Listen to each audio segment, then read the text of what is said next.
Good afternoon.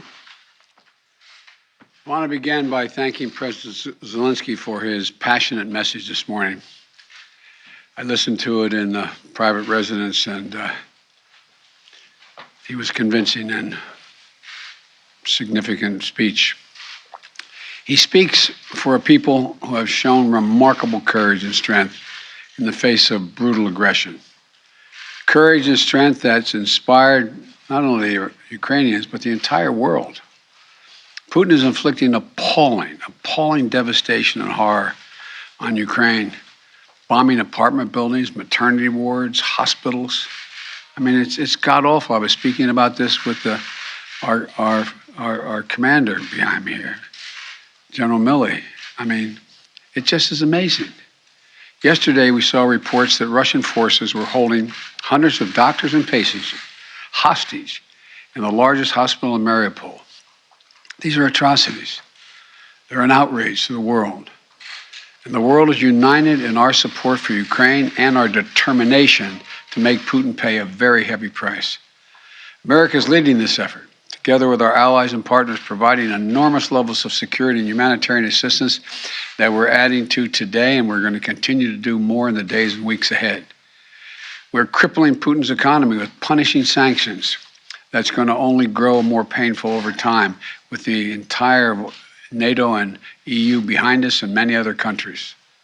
What's at stake here are the principles that the United States and the United Nations and across the world stand for. It's about freedom. It's about the right of people to determine their own future. It's about making sure Ukraine will never be a victory for Putin, no matter what advances he makes on the battlefield. The American people are answering President Zelensky's call for more help, more weapons for Ukraine to defend itself, more tools to fight Russian aggression. And that's what we're doing.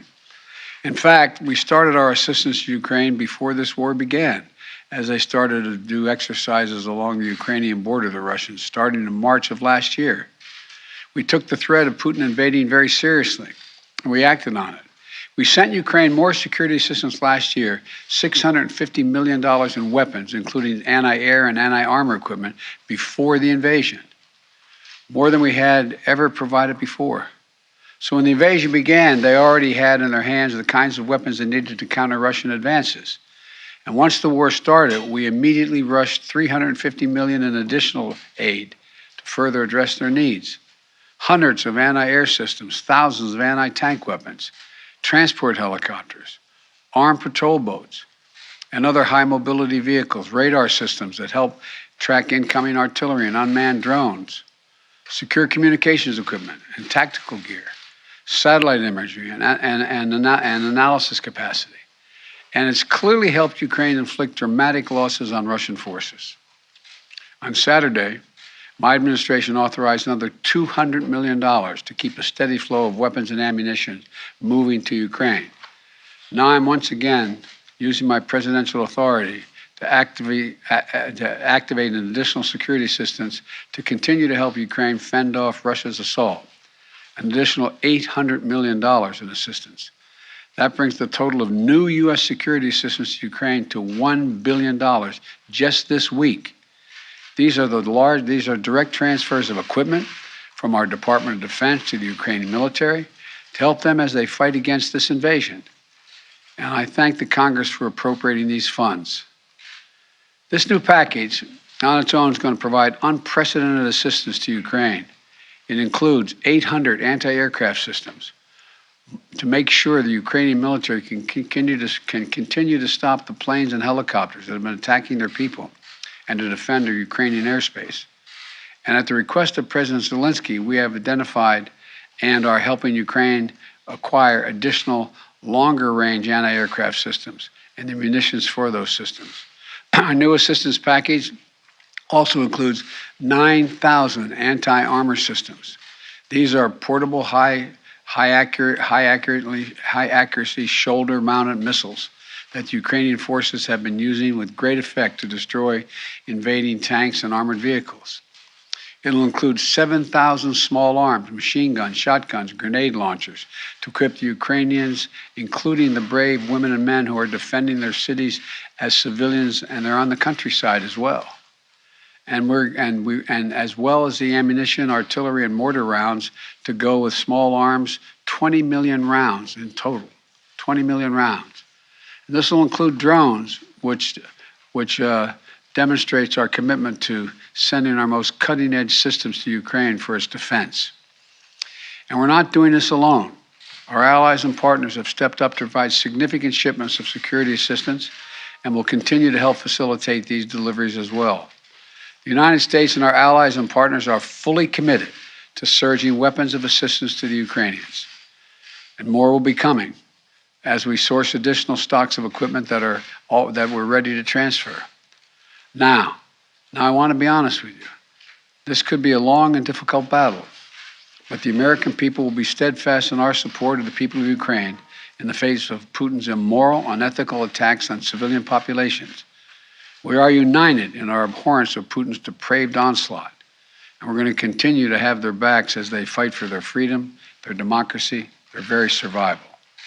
And we're going to give Ukraine the arms to fight and defend themselves through all the difficult days ahead. We're going to continue to mobilize humanitarian relief to support people within Ukraine and those who have been forced to flee Ukraine. In just the past few weeks, we provided $300 million of humanitarian assistance to the people in Ukraine and in neighboring countries. Tens of thousands of tons of food, water, medicine, and other basic supplies to support the people in need. Our experts on the ground in Poland and Moldova and other neighboring countries are there to make real-time assessments of the rapidly evolving crisis to get urgently needed humanitarian supplies to the people in need when they need it. And we will support Ukraine's economy with direct financial assistance as well. And together with our allies and partners, we will keep up the pressure on Putin's crumbling economy, isolating him on the global stage. That's our goal.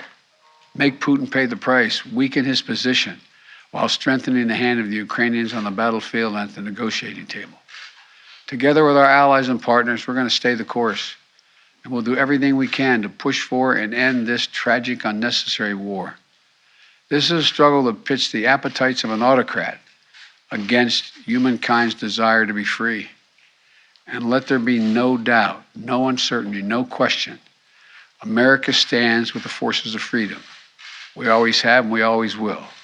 I want to thank you all and God bless you. And I'm going to walk over and sign this bill to allow the drawdown of those materials. And may God protect the young Ukrainians who are out there defending their country.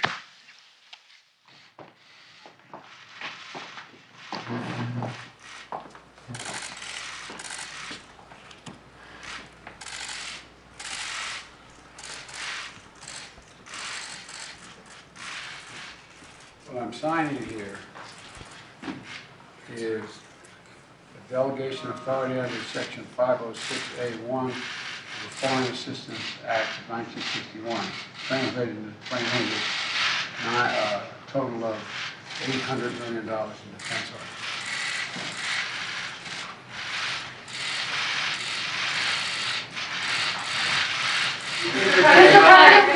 Mr. President, what will it take for you to send the Polish MiGs that President Zelensky is asking for?